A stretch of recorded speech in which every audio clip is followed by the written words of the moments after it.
So hello everyone, आज हम cover करने वाले हैं एम्स जम्मू की तरफ से सरकारी नौकरी को। जो एम्स जम्मू की तरफ से हमें लेटेस्ट गवर्नमेंट जॉब का नोटिफिकेशन आया है। तो सभी लोगों का स्वागत है एसएससी गवर्नमेंट जॉब पोर्टल में, जहां पे हम रेगुलरली अपलोड करते हैं गवर्नमेंट जॉब और प्राइवेट जॉब से रिलेटेड नोटिफिकेशन। तो हमारे बीच लेटेस्ट नोटिफिकेशन आ रहा है एम्स जम्मू की ओर से। इस वैकेंसी को बेसिकली रिलीज़ किया गया है जो जिनकी एज 56 ईयर से कम है और एजुकेशन ग्रेजुएशन है, और ये आवेदन कर सकते हैं 2 मार्च के पहले। तो बिफोर दैट मैं कंप्लीट आप लोगों को डिटेल्स प्रोवाइड करूं, उसके पहले आप लोग इस पोर्टल पे विज़िट कर सकते हो और आप लोग डिटेल नोटिफिकेशन इसका प्रोवाइड हो जाएगा आपको। और लेटेस्ट नोटिफिकेशन को हमेशा अपने मोबाइल पर पाने के लिए आप हमारे व्हाट्सएप चैनल को ज्वाइन कर सकते हो और टेलीग्राम चैनल को ज्वाइन कर सकते हो। मैं ब्रीफली बता देता हूं कि ये एम्स जम्मू की तरफ से रिक्रूटमेंट आ रही है, जिसका वेतनमान अप्रॉक्स 60,000 पर मंथ रहेगा और पदों की संख्या 100 से अधिक होने की संभावना है, और आप डायरेक्टली आवेदन कर सकते हैं हमारे इस आर्टिकल की ओर से।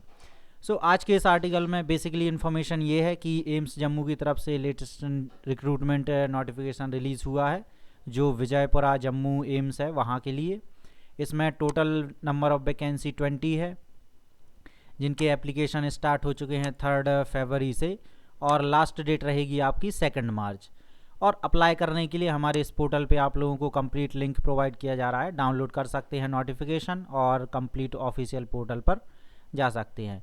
अब बात करते हैं कि हमारे यहाँ पे किस किस प्रकार की नोटिफिकेशन आई हुई है और कौन सी पोस्ट के लिए। तो यहाँ पे टोटल पोस्ट आई हुई हैं 20 पोस्ट, जिनमें से रजिस्ट्रार पद के लिए 1 पोस्ट है, नर्सिंग सुप्रिटेंडेंट के लिए 2 पोस्ट हैं, असिस्टेंट नर्सिंग सुप्रिटेंडेंट के लिए 4 पोस्ट हैं, असिस्टेंट एडमिनिस्ट्रेटिव ऑफिसर के लिए 1, ऑफिस असिस्टेंट के लिए 1, असिस्टेंट अकाउंट्स ऑफिसर के लिए 1। तो इसी प्रकार से कंप्लीट वैकेंसीज प्रोवाइड की गई हैं, जिनकी टोटल संख्या है 20। अब इसके बाद हम मेन इंपॉर्टेंट टॉपिक डिस्कस करते हैं, जो है हमारा एजुकेशनल क्वालिफिकेशन। आपको अप्लाई करने के लिए आपके पास क्या क्या एजुकेशनल क्वालिफिकेशन होना चाहिए। इन दिस नोटिफिकेशन आपको सबसे पहले तो विभिन्न पोस्ट वाइज ही यहाँ पे एजुकेशनल क्वालिफिकेशन दी गई है। मतलब आप जिस पोस्ट को अप्लाई करना चाहते हो उसके अकॉर्डिंग आपको अपनी एलिजिबिलिटी शो करनी होगी। तो यहाँ पे जैसे रजिस्ट्रार पद के लिए है, तो यहाँ पे ग्रेजुएशन होना चाहिए और मिनिमम आपको 7 ईयर का एक्सपीरियंस होना चाहिए एडमिनिस्ट्रेशन इन सुपरवाइजरी में। उसके बाद बात करते हैं नर्सिंग एंड सुप्रिटेंडेंट की। तो नर्सिंग एंड सुप्रिटेंडेंट में आपके पास गवर्नमेंट और सेंट्रल गवर्नमेंट की तरफ से एनालॉजियस पोस्ट्स के लिए 5 ईयर का मिनिमम एक्सपीरियंस होना चाहिए और इसकी ग्रेड पे रहेगी आपकी 5400 रुपये। देन आफ्टर हम आते हैं असिस्टेंट नर्सिंग सुप्रिटेंडेंट के लिए। तो यहाँ पे आपको मिलती है अंडर प्रोसेस सेंट्रल गवर्नमेंट की तरफ से statutory autonomous bodies holding analogous post staff nurse grade 1, और इसमें भी 3 ईयर का एक्सपीरियंस चाहिए और बीएससी नर्सिंग होना चाहिए आपके पास। ओके, यहाँ पे ऑफिस असिस्टेंट के लिए डिग्री चाहिए है और मिनिमम 10 ईयर का आपके पास एक्सपीरियंस होना चाहिए। और उसके बाद जो ये असिस्टेंट पोस्ट्स हैं, तो यहाँ पे एक बेसिक ग्रेजुएशन होना चाहिए आपके पास और एक्सपीरियंस यहाँ पे अकॉर्डिंगली दिया गया है 5 ईयर। और उसके बाद में यहाँ पे सैनिटेशन ऑफिसर के लिए दिया गया है, यहाँ पे आपको 6 ईयर का एक्सपीरियंस होना चाहिए। और इसी प्रकार से कंप्लीट इन्फॉर्मेशन प्रोवाइड की गई है। तो आप एक बार हमारा ऑफिशियल नोटिफिकेशन ज़रूर चेक करें, लिंक आपको हमारे यूट्यूब चैनल के डिस्क्रिप्शन में मिल जाएगा इसी वीडियो में। अब हम मेन डिस्कशन करते हैं कि इसके लिए अप्लाई करने के लिए मिनिमम एज क्राइटेरिया क्या होगा या मैक्सिमम एज क्राइटेरिया क्या होगा। तो यहाँ पे किसी भी कैंडिडेट की एज मैक्सिमम 56 ईयर हो सकती है, वो चाहे किसी भी कैटेगरी से आता हो।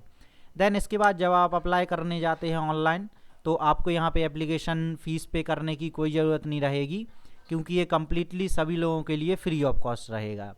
देन आफ्टर यहाँ पे हम बात करेंगे कि सिलेक्शन किस बेसिस पे होगा। जो सिलेक्शन कमेटी रहेगी, आपके जो भी एप्लीकेशन भेजे जाएंगे उसको सिलेक्शन कमेटी शॉर्ट लिस्ट करेगी ऑन द बेसिस ऑफ आपके एकेडमिक में कितना परसेंटेज रहा, आपका एक्सपीरियंस प्रॉपर है कि नहीं। कंप्लीट एलिजिबिलिटी चेक करने के बाद आपको एक वेब मेल या वेबसाइट के थ्रू अपडेट किया जाएगा। आपको फ़ोन कॉल भी आ सकता है, जिसमें आपको बताया जाएगा कि हाँ आप सेलेक्ट हो चुके हैं।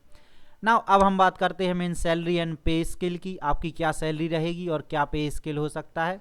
यहाँ पे ऑफिशियल नोटिफिकेशन के अकॉर्डिंग आपका जो लेवल पे रहेगा वो 12 रहेगा और 7th CPC के अकॉर्डिंग आपकी पेमेंट होगी मंथली। देन आपको आवेदन करने के लिए क्या प्रोसेस अपनानी है तो वो यहाँ पे कंप्लीट दिया गया है। इसमें सिंपली आपको अपने जो कंप्लीट एप्लीकेशन फॉर्म है, जहाँ पे हमने यहाँ पे बताया था कि आपको एप्लीकेशन फॉर्म डाउनलोड करना होगा, तो आप यहाँ से इस लिंक के थ्रू एप्लीकेशन डाउनलोड कर लीजिएगा और उसमें एक एप्लीकेशन फॉर्म रहेगा प्रॉपर फॉर्मेट, तो आपको वो फिल करना है। और उसके बाद यहाँ पे दिए गए इस लिंक की सहायता से, इस जीमेल आईडी की सहायता से आपको उसको मेल करना है। तो इस प्रकार से आप इस कंप्लीट वैकेंसी के लिए डायरेक्ट आवेदन कर सकते हैं। इसमें ना कोई आपका एग्ज़ाम होना है, ना ही कोई भी अन्य प्रक्रिया होनी है, सीधा आप एप्लीकेशन करेंगे और आपके लिए सिलेक्शन मिलने के चांसेस ज़्यादा हैं। तो ये हमारी तरफ से एक अनदर गवर्नमेंट जॉब अपडेट का वीडियो रहा। इसी प्रकार के वीडियोस को और देखने के लिए, लेटेस्ट गवर्नमेंट जॉब से अपडेटेड रहने के लिए आज ही सब्सक्राइब करें हमारे YouTube channel SSC government job को। एंड लेटेस्ट नोटिफिकेशन पाने के लिए आप हमारे व्हाट्सएप चैनल को ज्वाइन कर सकते हो और टेलीग्राम चैनल को भी ज्वाइन कर सकते हो। Thank you everyone for watching this video. Don't forget to subscribe our YouTube channel. Thank you everyone.